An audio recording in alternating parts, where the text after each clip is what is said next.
দেয়নি ওই মুহূর্তে। পরে বাসায় আসার পরে মানে ওই যে ব্রেনের ছিল কথাটা, আমি রাতের বেলা ঘুমাইছি, রাত 3টে বাসায় আসছি, ঘুমানোর পরে ঠিক ফজরের আজানের সময় আমি দেখি কি কিয়ামত, মানে ইনস্ট্যান্ট একদম বাস্তব। আমার এখনো ভাবলে লোক দাঁড়ায়, মানে শব্দটা এমন ছিল যে আমি দেখতেছি পুরো পৃথিবী উল্টে গেছে, এত ভয়ঙ্কর এত ভয়ঙ্কর। মানে আমরা যে কিয়ামত হবে পড়ি, মানে এত ভয়ঙ্কর একটা বাস্তব আমি দেখতেছি।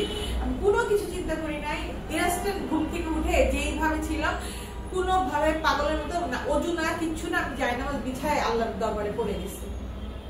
আল্লাহ আমি তোবা করেছি, আমি সাথে সাথে তোবা করেছি। আমার মনে হচ্ছে আসলেই পৃথিবীতে কিয়ামত হচ্ছে।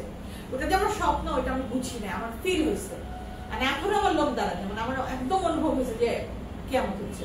আমি সাথে সাথে তোবা করছি, আল্লাহ যদি কিয়ামত না, আমি যদি বেঁচে যাই, আসলে এটা যদি বেঁচে থাকি আমি সব ছেড়ে দিলাম আজকে এখন এই মুহূর্তে থেকে, আমার চুলটাও কেউ দেখবে।